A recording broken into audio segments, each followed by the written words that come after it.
How Do I Love Thee? This is a love sonnet by Elizabeth Browning.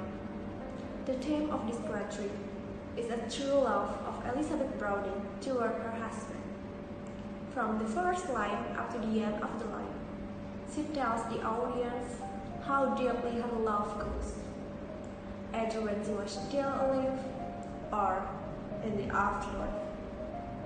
Her love will always be eternal to her beloved. The type of the poetry is sonnet, especially it is Italian sonnet, which consists of an octave.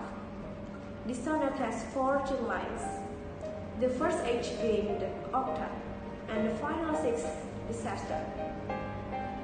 The poem is metrical pattern, is an iambic pentameter. How do I love thee? Let me count the ways. I love thee to the death, and dread, and hate. My soul can reach when feeling on of sight. For the ends of being and ideal grace, the rhyme sing in the first stanza is A, B, B, A. How do I love thee? Let me count the ways.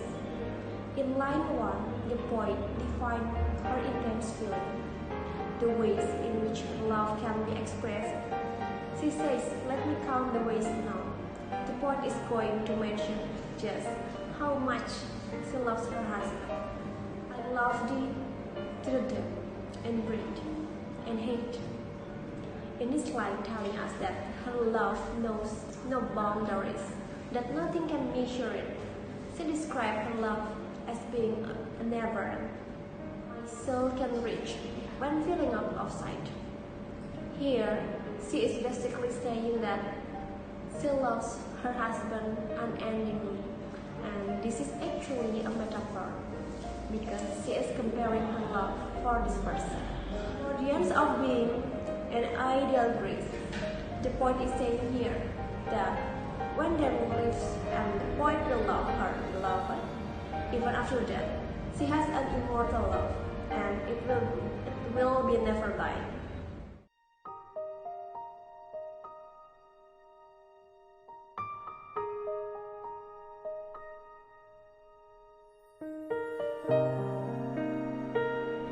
I love thee to the level of everydays, most quiet need by suns and candlelight. I love thee freely, as when strive for right.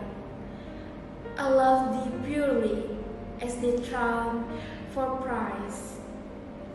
I love thee with the passion put to use in my own grief and with my childhood's fight. The rhyme scheme A, B, B, A, C, D.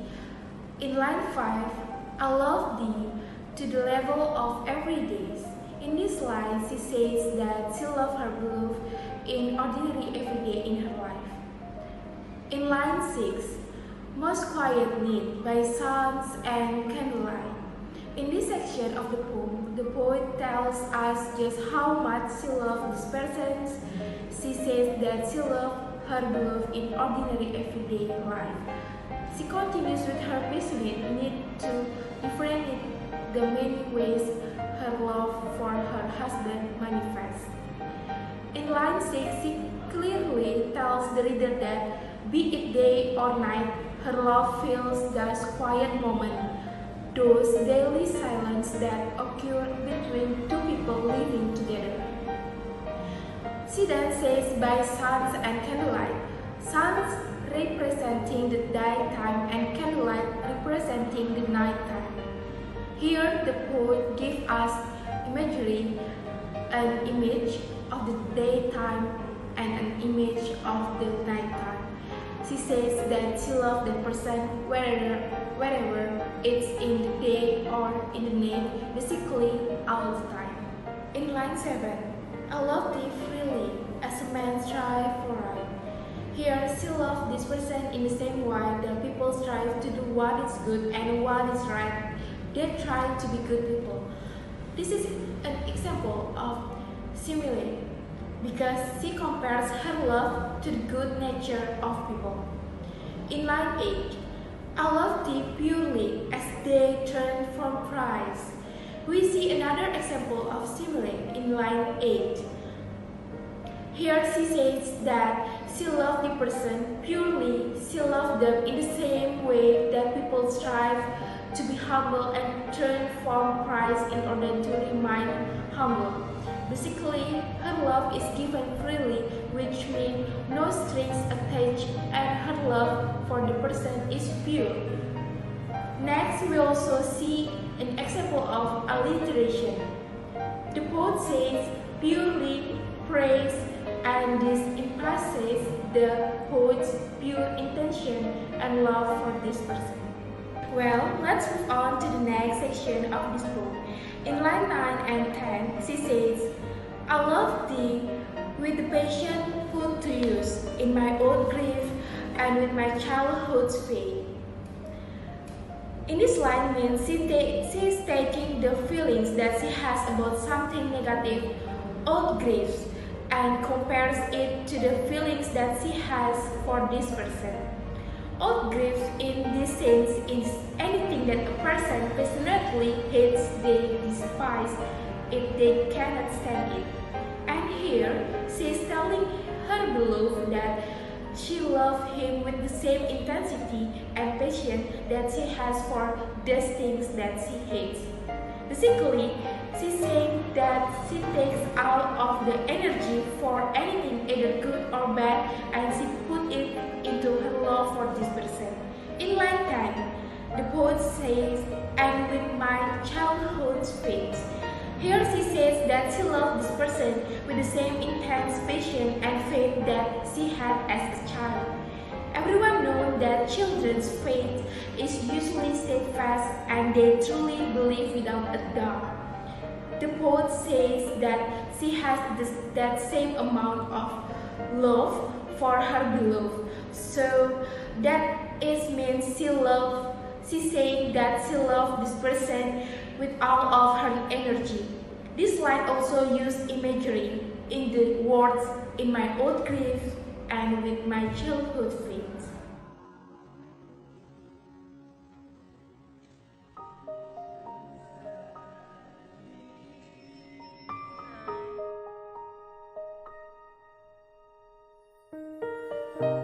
I love thee with a love I seem to lose.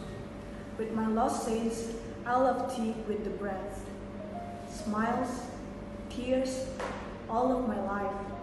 And if God choose, I shall, but love thee better after death. The rhyme scheme of this 4 line is CD. The first analysis. I love thee with a love I seem to lose with my lost saints. In this line, we can find an anaphor or the repetition of phrase I love thee that has been repeated several times throughout the poem. The 4 last stanza is started by mentioning her loss of saints that refer to all of those people she once loved and adored in her life, but she eventually lost. The next line, I love thee with the breath, smiles, tears of all my life. This line constitutes an imagery. She describes the way she loves her husband with all she has in her life by using dictions like breath, smiles, and tears. This imagery is used to prompt the listeners in order to have the same picture as Elizabeth's feeling. The next analysis, and if God choose, I shall, but love thee better after death. In the last line of this poem, Elizabeth admits her love will always be eternal even in the afterlife. She will keep loving her husband like it's supposed to be, not only will love him well into eternity, but she will love him even better than she does in the present. Her love will continue to grow as time passes by, regardless of whether or not they are still alive. Her love for her husband is so strong that not even death could destroy it. Let's move to the conclusions. From all the analysis that has been explained above, we can conclude that this poem is a kind of sonnet, specifically an Italian sonnet. The meter of this poem is iambic pentameter, and the rhyme to sing is A-B-B-A, A-B-B-A, C-D, C-D, C-D. This poem uses so much figurative language such as alliterations, assonance, anaphor, imagery, simile, metaphor, and hyperbole. The overall theme of this poem is a solid love of the speakers toward her beloved husband. She wants to convey her feelings to her husband. She tries to list the different ways in which she loves him. Her love seems to be eternal and to exist everywhere, and she intends to continue loving him even after her own death, if God lets her.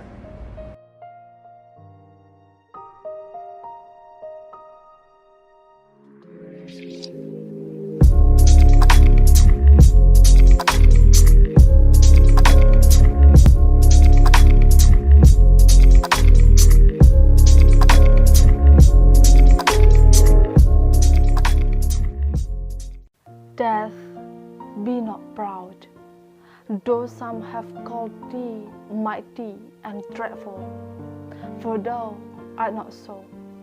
For those whom thou thinkst thou dost overthrow, die not, poor death, nor yet canst thou kill me. From rest and sleep, which but thy pictures be, much pleasure than from thee much more must flow.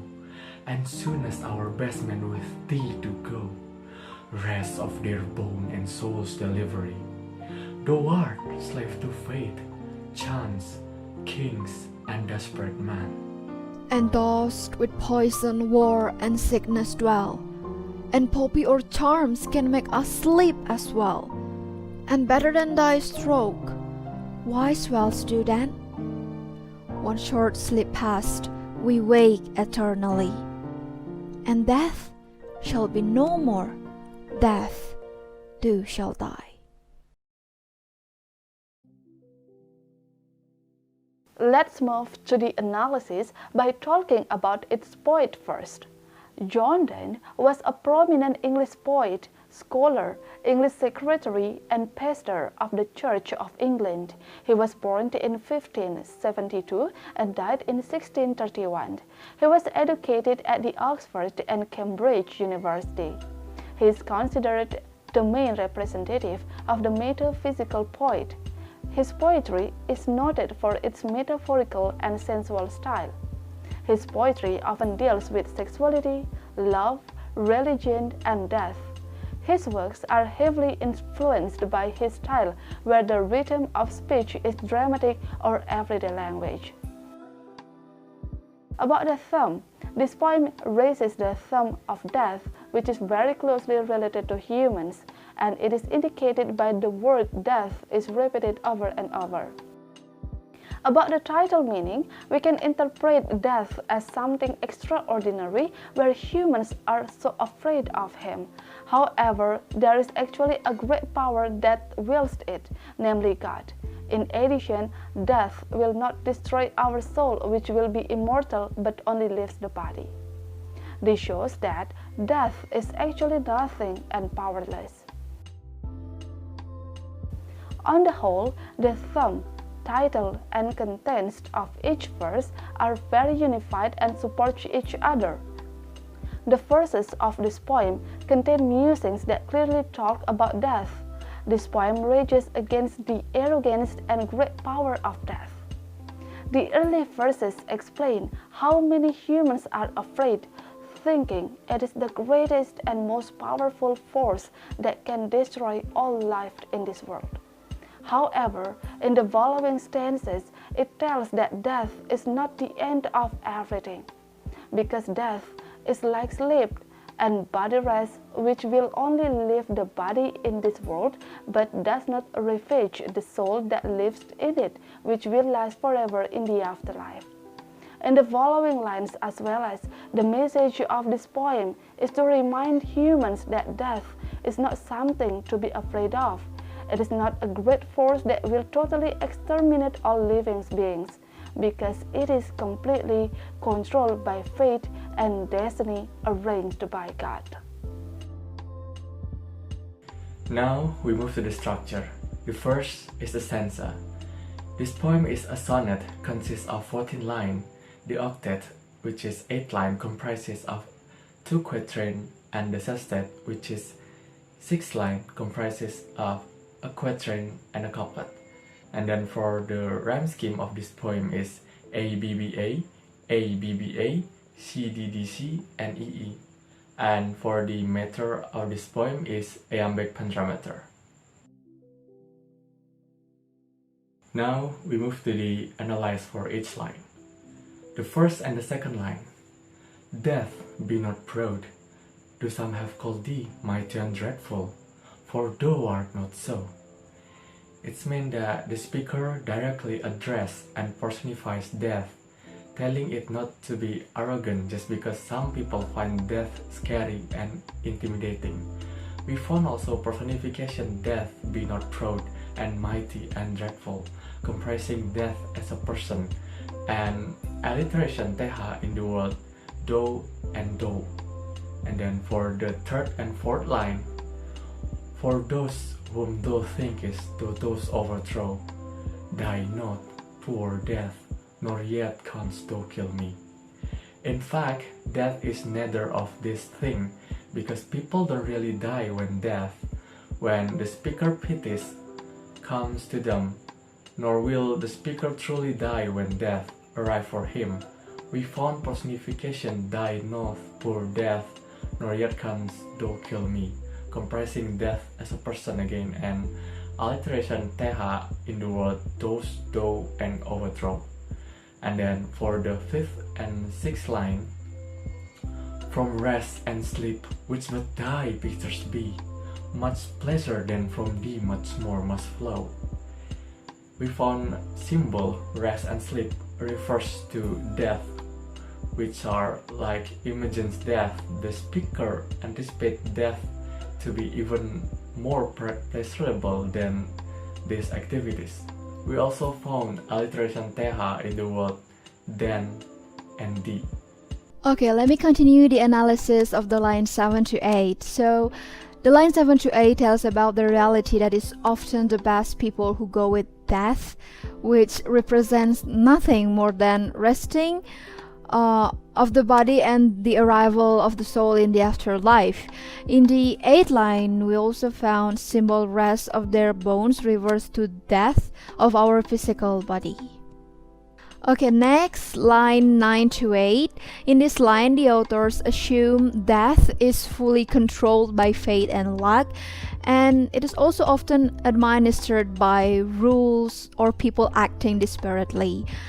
The 10th line is still connected to the 9th line, where the speaker points out that death is also associated with poison, war, and illness. Those things are major objects that cause death.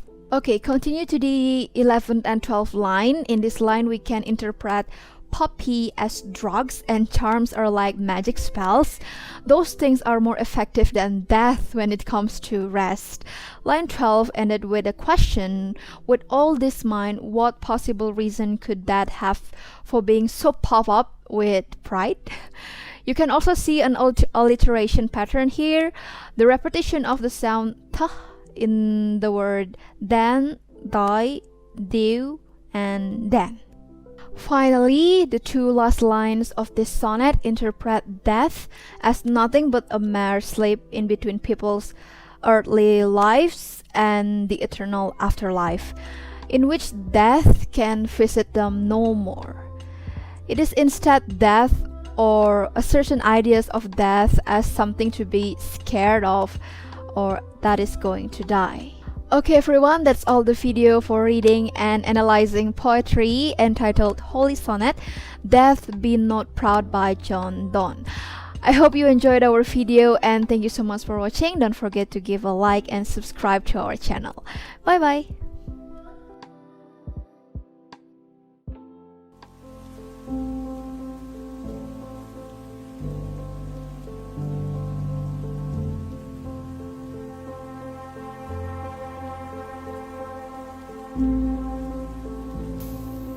Remember me when I am gone away, gone far away into the silent land, when you can no more hold me by the hand, nor I have dreams to go, yet dreams stay. Remember me when no more, day by day, you tell me your whole future that you plan. Only remember me to understand. It will be late to counsel then or pray. Yet, you should forget me for a while, and afterwards remember me to my plea. For if the darkness and corruption leave, the vestige of thoughts that once I had, better, before you should forget, you should remember and be sad.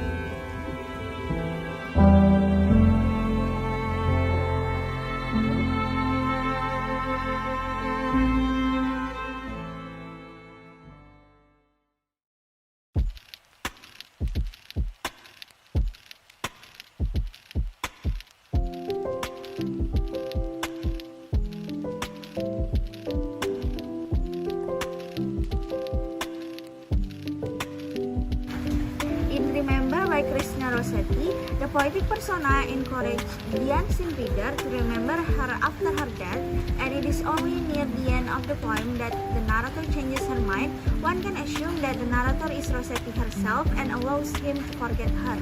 However, in the first lines of this poem, the speaker begins by asking the listener, who is presumably her lover, to remember her when she dies. This is something that she repeats several times, always hoping that he won't forget her when she's gone. Their love will remain alive in the darkness, but there is an interesting transition at the end of the poem. The speaker tells her lover that she wants him to remember her, but not if it means they are going to be sad.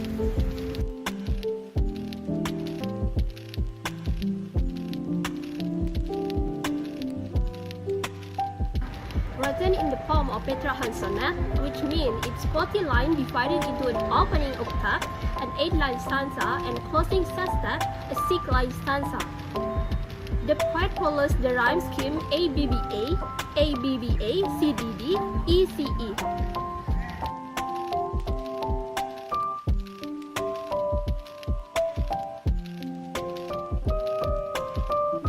Then for the rhythm, the poet mostly uses iambic pentameter. That means each line contains 5 sets of unstressed and stressed syllables.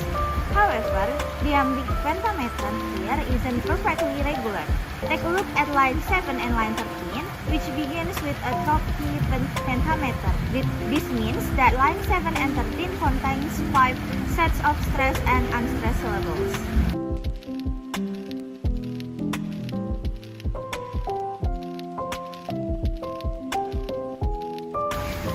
Makes a use of several literary devices in the sonnet, such as imagery, enjambment, and repetition. The first poetic device is imagery. In line 2, the silent land is the land where there is no disturbance, only presence of tranquility. However, the silent land is a place of melancholy after death too. This is because in the silent land there are no holding hands, no lovers talking of the future plans, and thus melancholic place indeed. In line 3, holding the hand, here is an imagery that shows a sense of care and possession among lovers. And in line 11, darkness and corruption in the poem refer to physical decay. The poetess means to say, after her death, the melancholy feeling associated with the loss of the body will remain, while the sweet memories during her lifetime will persist. The word remember has been repeated many times to signify that she will be remembered and recalled even when she is dead. In addition, the poet is also repeat the word me, you in this poem. A euphemism is a nice way of saying something not so nice, that is referred to as a silent line and gone away. Thus, euphemism is used. Another poetic device in this poem is enjambment. Enjambment is the continuation of a sentence or clause across a line break. In line 3, the H sound is being repeated, and in line 4 is clearly an alliteration repeating the T sound. In line 9, repeating the F sound. In line 12 until 13, repeated the TH sound.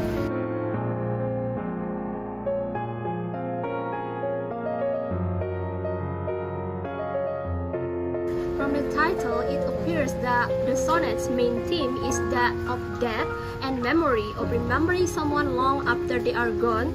In reality, the central idea explored in this piece is not that of loss or remembrance, but rather it is love which forms the soul of the poem, and the tone of the poem is scared. The poet scared not of death, but of her lover forgetting her.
From fairest creatures with desires in Christ, that their by beauty's rose might never die, but as the riper should by time disease, his tender hair might bear his memory.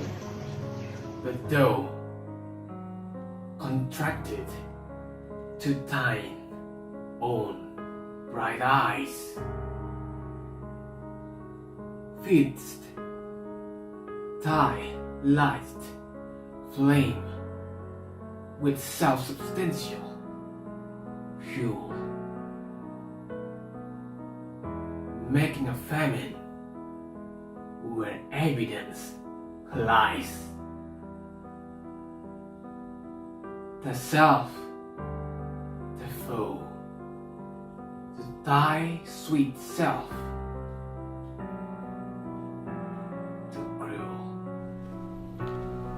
Thou that art now the world's fresh ornament, and only herald to the gaudy spring, within thine own but buries thy consent, and tender cruel mocks the ways in the garden.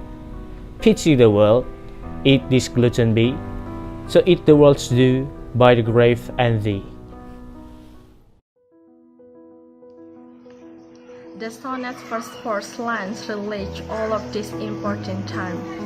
Individually, each of these four lines addresses a separate issue. Line 1 concerns procreation, especially in words we desire in Christ.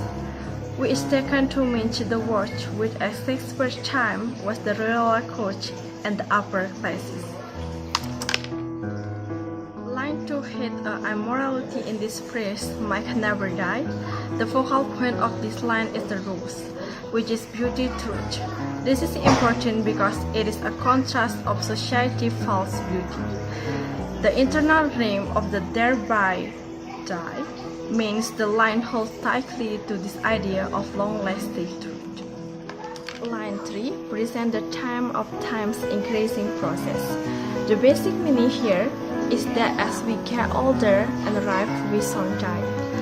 Note the stress of the second syllable of disease completely contrasting with the first line's increase. And line 4 combine all three concepts.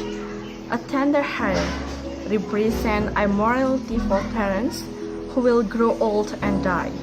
According to the sonnet's quote, procreating ensures that our names will be carried on by our children when we die. If we don't have children, however, our names will die when we do. Thanks for the chance given to me.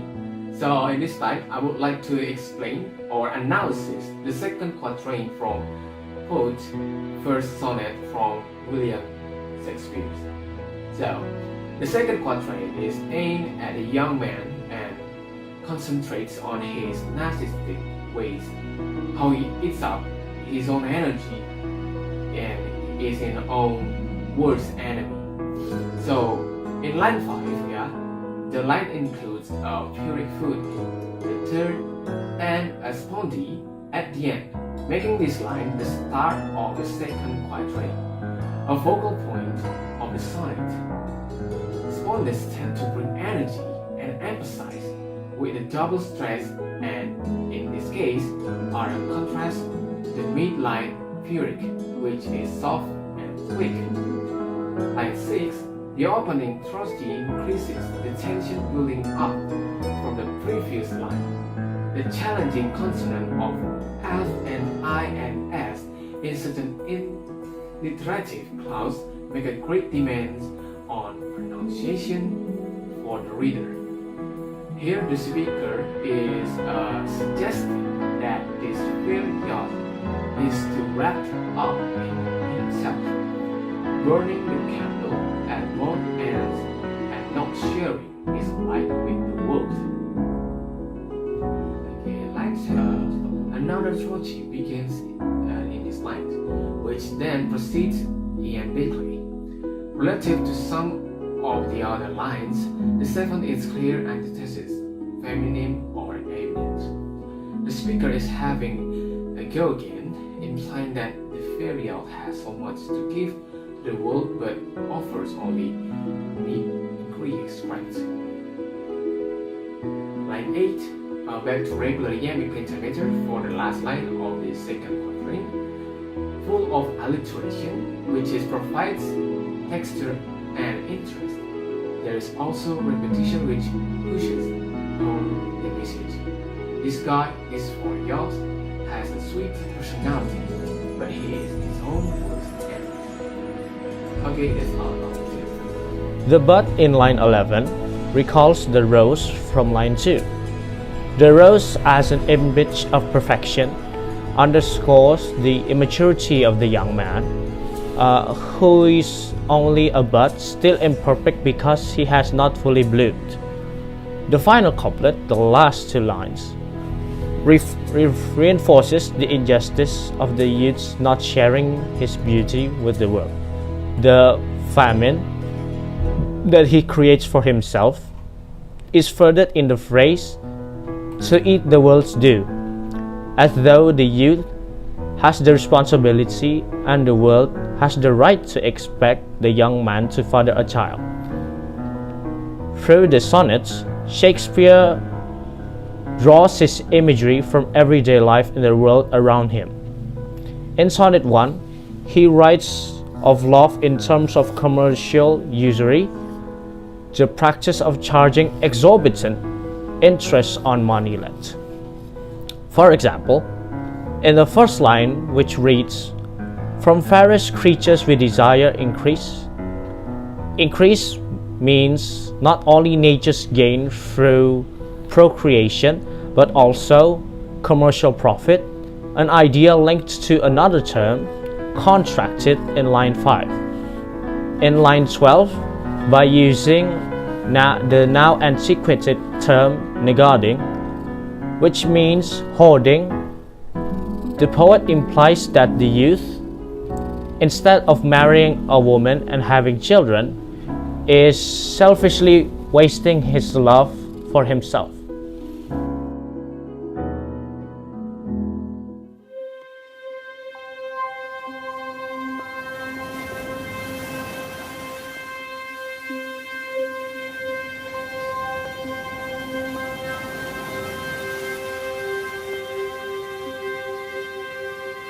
Because I could not stop for death, he kindly stopped for me. The carriage held, but just ourselves and immortality.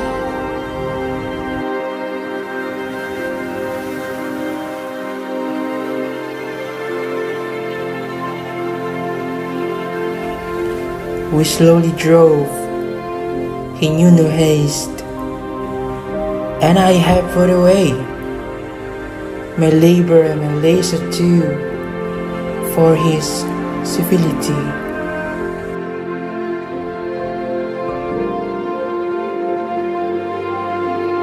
We passed the school where children stroll at recess in the rain. We passed the fields of gazing grain. We passed the setting sun. Or rather, he passed us. The dews drew, quivering and chill. For only gossamer, my gown, my tippet only two.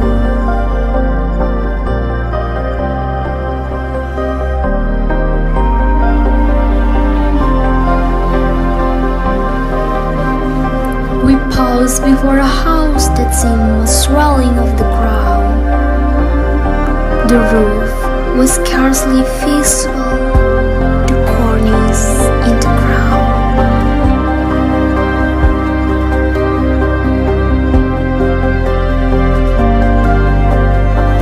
Since then, these centuries and yet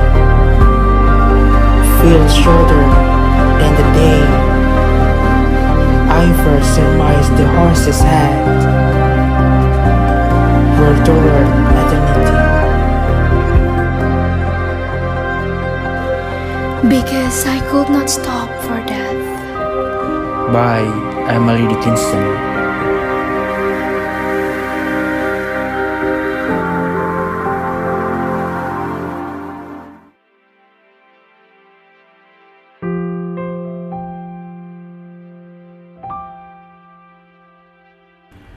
The main theme of this poem is death and immorality. In this poem, the poet describes how she visualizes death and what is a role in her life.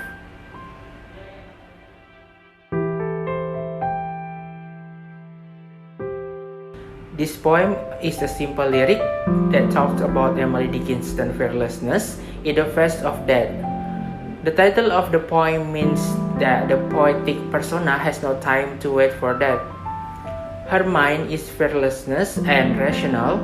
She takes death as a natural phenomenon like the withering of plants. There is no fear in accepting what must occur.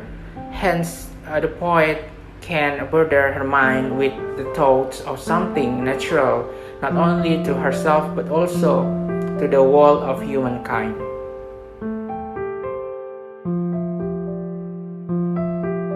The type of this poem is a lyric poem. The author wrote this poem from the first-person point of view. From the very first line, it becomes clear it's going to be a subjective poem, about the inevitability of death and eternity for eternity. Whatsoever the first person speaker presented in the poem makes it an example of a free verse lyric.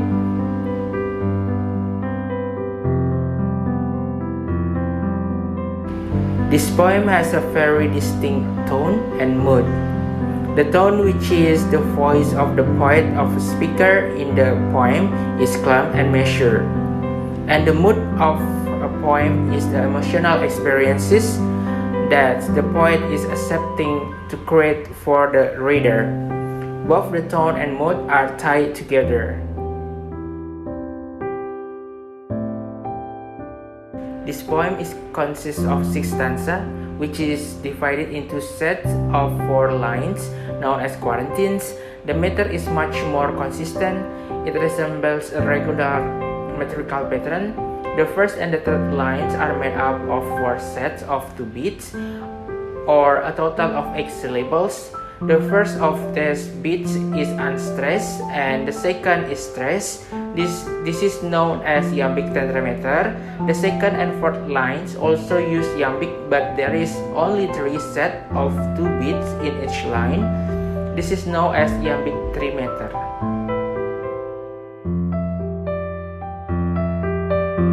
This poem makes use several literary devices such as alliteration, allusion, personification, and enchantment. The first one is alliteration. It occurs when words are used in succession or at least appear close together and begin with the same sound. For example, labor and leisure in the second stanza, school and stroke in the third stanza. The next one is personification. It occurs when a poet imbues a non-human creature or object with human characteristics.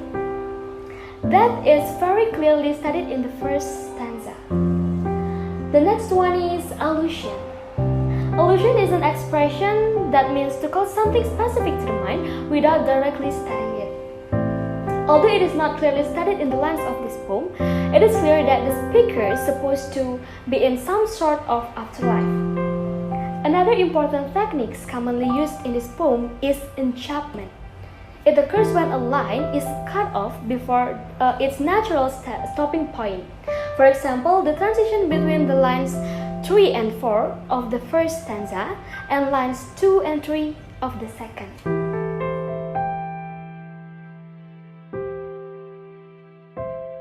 The message of this poem is one should not fear death, as it's not that horrific one thinks of. Death is rather gentlemanly, prudent, and civilized. Now, I would like to analyze the poem stanza by stanza, start from the first stanza. In the first stanza, the author personifies death, portraying him as a close friend or perhaps even a gentleman's suitor. In this first stanza, she reveals that she welcomes death when she says, "He kindly stopped for me." The pleasant tone of the poem is further suggests that the author is quite comfortable with that. Then we move to the second stanza. In the second stanza, the author reveals her willingness to go with that when she says that she had put away labor and leisure for his civility. This further reveals that the author has come to terms with her own mortality. Then we move to the third stanza. In the third stanza, they drive past the school where the children strove, implying that the author is generously given a few moments to remember her childhood. They then drive past the gazing grain, allowing the author to think back upon the prime of her life. Then they pass the setting sun. They symbolize that the author's death. The sunset is beautiful and gentle, and the passing from life to eternity is portrayed as such. Okay, then we move to the fourth stanza. In the fourth stanza, there is a sudden shift in tone. Suddenly, now that the sun has set, the author realizes that she is quite cold and she shivers. Then she becomes aware that she is underdressed. Prior to this moment of realization, the author felt quite comfortable with death and immortality. Then we move to the fifth stanza. In fifth stanza, Fifth stanza is about her moment of realization that she has been seduced by death. They pause before her new house, a swelling of the crowd. She claims the roof was scarcely visible and the cornice in the ground. The tone becomes one of disappointment as the author realized that that is not all she thought it would be. Okay, last but not least is the sixth stanza. The sixth stanza, it has now been centuries and yet feels shorter than today as life goes on without her. It has been centuries since that moment of realization when she first surmised that Death had seduced her and that he had appeared a kindly gentleman at first, but had left her alone in the dark, cold, and damp grave. Okay, that's all the analysis about this poem. Thank you.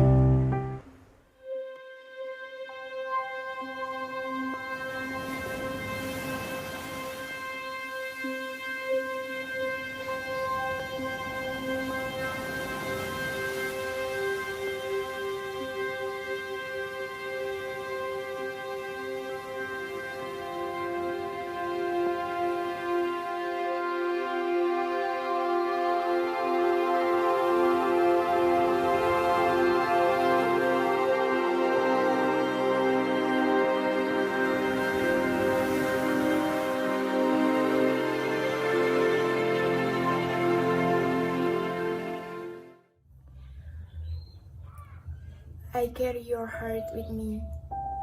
I carry it in my heart. I'm never without it. Anywhere I go, you go.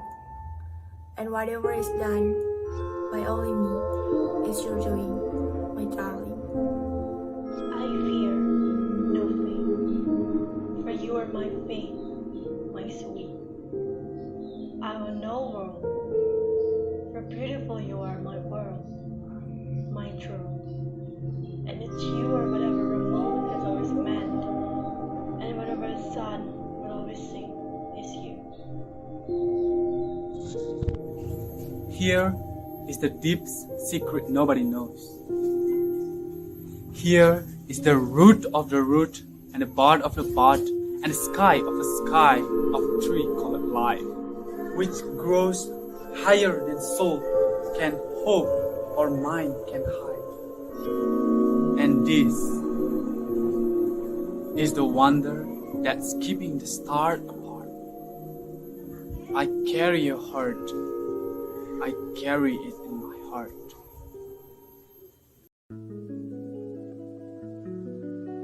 Hi everyone! Today we'll be talking about the analysis of a poem I Carry Your Heart With Me by Edward Edlin Cummings. This poem is a sonnet. As we know, a sonnet is a 14-line poem with a single idea flowed throughout the poem. But Cummings' sonnet is a 15-line poem. He has not written on the lines of any set patterns.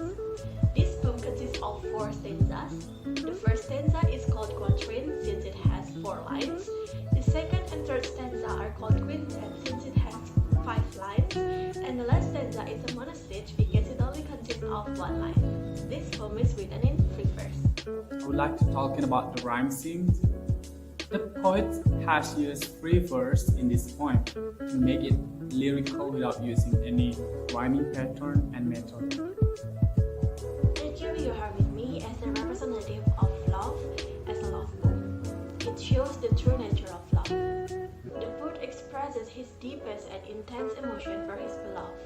He says that wherever he goes, he is accompanied by his beloved, and nothing can separate them. For him, his beloved is his whole universe. He can never imagine his life without her. He adds that his significant other is his source of living, of which he is afraid of losing and carries her heart with him all the time. The depth of love between two people will gain the reader's attention. The major theme of the poem is love and its eternity. The spiritual bond and perfect union of the poet's love is exemplary. The whole text discusses that his love is not only the source of his satisfaction for him, but also gives him strength, solace, and he compares his love with a tree which goes beyond hopes, implying his love is immeasurable. He further says that his love is a mystery, which no one can resolve. To him, this pure love is the source of eternal peace, and he can never imagine his life without it. I would like to talking about the alliteration right now. Alliteration is the repetition of consonant sounds in the same line, such as the sound of an in higher than soul can hope or mind can hide, and R sound in I carry your heart with me, I carry it in. Okay, we move to repetition. There is a repetition of the first. I carry your heart with me, I carry it in my heart, which has created the musical quality in the poem. Now I would like to talk about the consonants. Well, consonant is the repetition of consonant sound in the same line, such as the sound of ing. By only me is your to me, my darling. Okay, we move to imagery. Imagery is used to make the reader perceive the things with their five senses in our life. Cumming has successfully used imagery to create lifelike picture of true love, like whatever sun will always seek is you. Here is the root of the root, the boot of the boot, and the sky of the tree called life. Okay, we move to hyperbole. Hyperbole is figure of speech in which the writer purposely exaggerates things to an extreme. I carry your heart.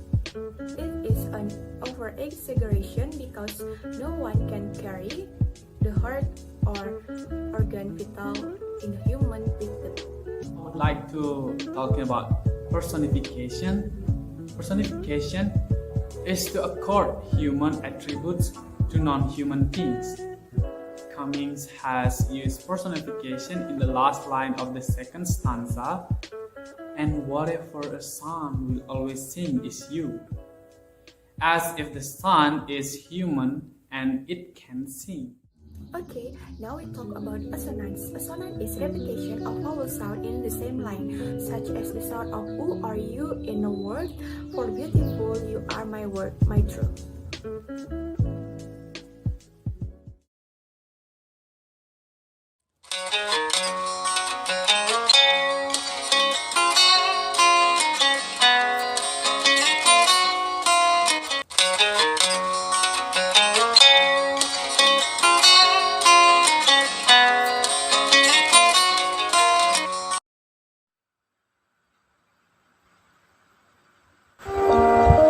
My mistress' eyes are nothing like the sun.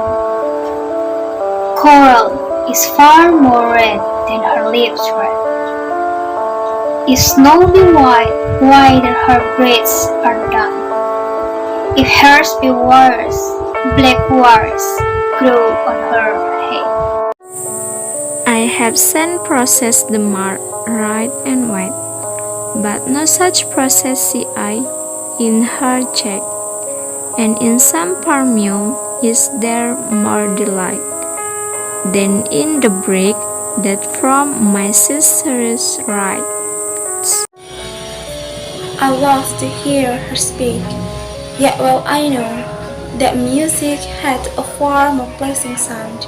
I regret I never saw a goddess go, my mistress, when she walks straight on the ground. And yet by heaven, I think my love has rare, has any she believed with false compare. The meaning of this poem is interesting to understand. Though Shakespeare presents the main idea in its couplet, each section reveals the qualities of a lady speaker loved. According to the poetic persona, his beloved is unlike the beautiful things of nature. She is as she is, not a lady with heavenly attribute. The speaker loves a lady with whom he can share his heart. There's no need to have a goddess if no one has a partner who understands the mute emotional impulses. As you know, there are 14 lines in this poem. This first 8 line of a sonnet is called octave, and the last 6 line of a sonnet is called stage. Sonnet 130 Shakespeare marked all the composition of it. This sonnet consists of the three quatrains followed by a rhyming couplet. The rhyme scheme of this piece is A B A B, C D C D, E F, and G G. Shakespeare composed the poem in iambic pentameter with a few variants. It means the meter is based on 5 beats or ions per line. Literary devices. Shakespeare uses the following literary devices in his Sonnet 130. Simile. It occurs in the first two lines. My mistress' eyes are nothing like the sun. Coral is far more red than her lips red. Metaphor. Readers can find an implicit comparison between music and human voice in this line, that music had a far more pleasing sound. Hyperbole. It occurs in the following lines: if hairs be wires, black wires grow on her head. And then in the breath that from my mistress shrieks. Irony. Readers can find the use of irony in the final couplet. Here, Shakespeare ironically comments on the epithets used by contemporary poets. Allusion. According to scholars, this sonnet alludes to the convention of glorifying a lady's beauty in contemporary as well earlier sonnets. Alliteration. It occurs in Coral is far more red than her lips red. Here, her speak, etc. Thus, the mind of this bit deals with the conventional way of glorifying a speaker's beloved and how satisfied looks at her lady love.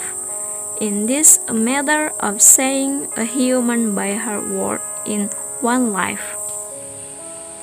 Using far-fetched comparisons to element a lady actually longed the distance between two souls. Shakespeare say they are at a similar level their love exists on this place. He loves the lady as she already is. She does not have anything sexy or glorious in their looks, yet the speakers treat his relationship as rare. This sonnet also taps on the theme of love and perception face reality. Analysis line by line, lines 1 to 4. The poetic persona opens Sonnet 130 with a scathing remark on his beloved's eyes. They are nothing like the sun. As per Elizabethan tradition, such a comparison would have been almost expected. However, the poetic speaker continues to deride his beloved's appearance by slashing any attempt to match her to things found in nature. If snow is white, her skin is not, her breasts are painted dun, which is another word for gray-brown. Her hair is described as black wires. Analysis line 5 until 8. The speaker's beloved does not have a pleasant flush to her cheek. He goes so far as to condemn the smell of her and the soul of her voice. The idea behind the Elizabeth tradition of love poetry was to elevate one's love to a near unassailable place, to make mortal woman read in such a manner that she become elevated to near gathered status. The poetry speakers, rather than elevating her, brings her father down to earth. As he continued to write, he admits that he loves to listen to her voice when she speaks. Yet he knows that the sounds of music is more smoothing than her voice. Still he adores her voice as it is. And he has never seen a godless go, but his mistress walk on the ground. That line in particular seems almost openly satirizing the tradition itself, as it is well known that many Elizabethan poets would compare their love to things that mortal could not achieve, leaving the realm of human to enter the pantheon of the god. Lines 13 till 14. And yet, by heaven, I think my love has rare. Has any sis believed with false compare? Despite her shortcoming, the poet instead he loved her, not because she is a goddess, not because she is an undetectable beauty, but because she is his, and because she is real. He loves her for what the reality is, and not because he can compare her to beauty things. Scholarship have attempted to push forward the idea that Sonnet 130 is ultimately a romantic one in nature.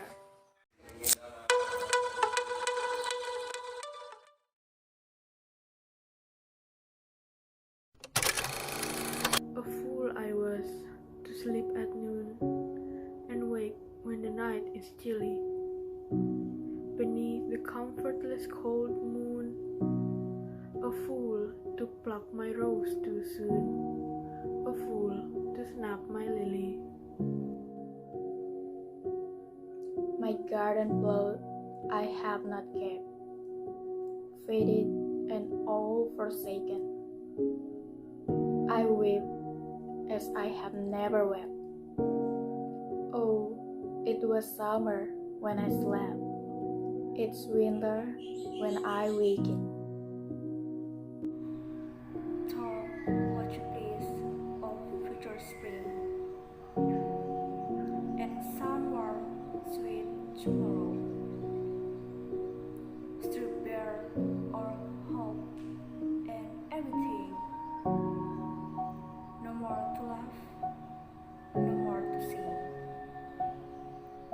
I sit alone with sorrow.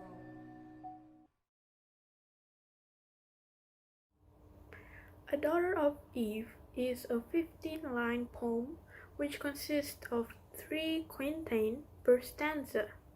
The rhyme used for this poem is A B A A B, C D C C D, and E F E E F. The tones used for this poem is sad, lamenting, melancholic, and overall gloomy atmosphere. The words on the first line, "sleep at noon," is used to represent her being an outcast from society due to her previous profession. The words "comfortless cold moon" is used to represent the Greek moon goddess Artemis, who was also the goddess of birth, the hunt, and virginity. Thus, the word "comfortless" is used to show the lack of favor now that the woman's virginity has been squandered. The line "a fool to pluck my rose too soon" uses a metaphor in the word rose, implying that her virginity has been lost and her heart broken as well as her innocence stolen. "Snap my lily" is used to show the destruction of something beautiful. A lily is usually a delicate flower, and now that the flower is destroyed, the delicacy is lost. For line 6 until line 10 is used metaphor. My garden plot I have never kept. Garden plot is again another way to describe the woman's virginity. However, it has also been seen to mean the body, and by leaving it not kept, illness and disease has been allowed to fester and spread, thus spreading corruption through the body, much like the sin of lust does through the soul. I weep as I have never wept is to show the deep inner trauma the woman is feeling at her own foolishness for losing that which would have kept her safe in Victorian society.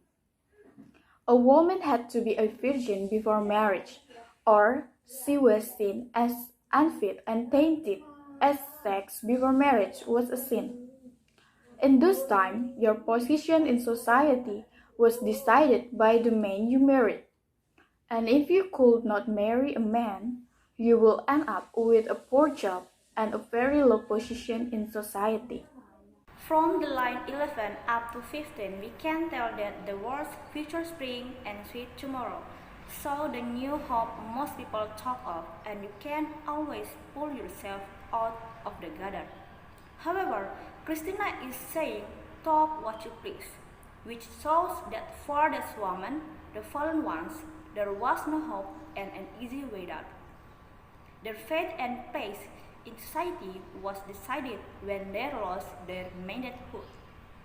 She also expresses a longing for the future by giving tomorrow the adjective sun-warm and sweet.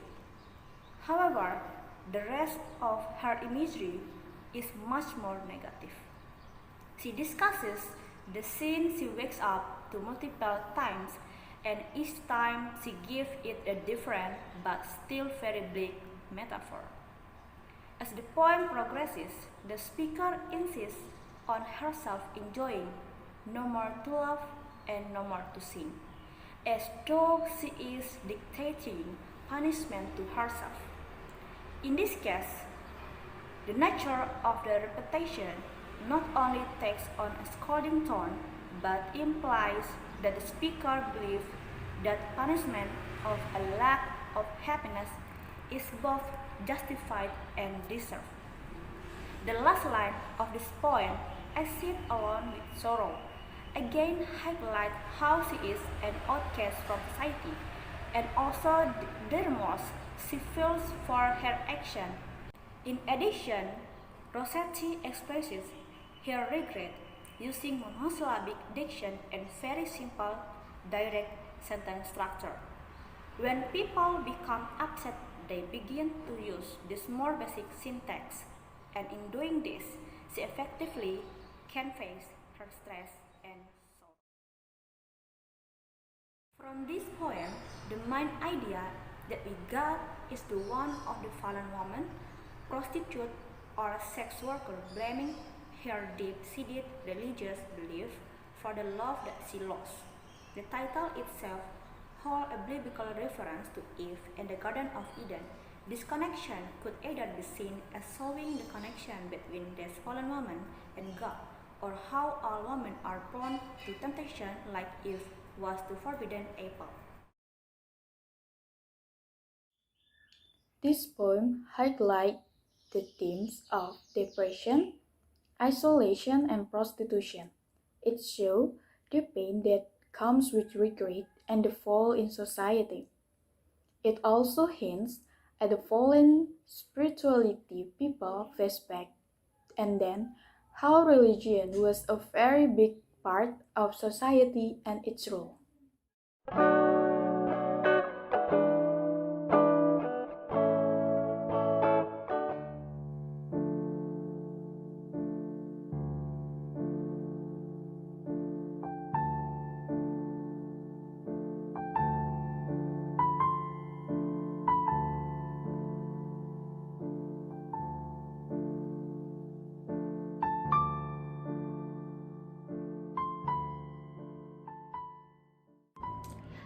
Acquainted with the Night by Robert Frost.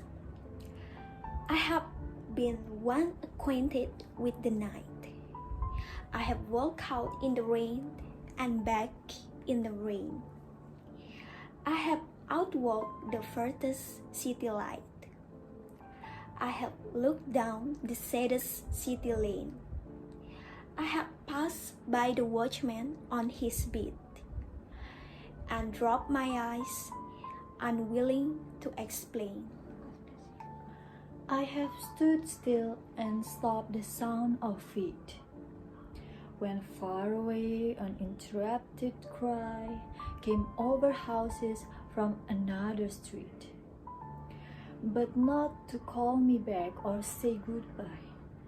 And further still at an unearthly height, one luminary clock against the sky. proclaimed the time was neither wrong nor right. I have been one acquainted with the night.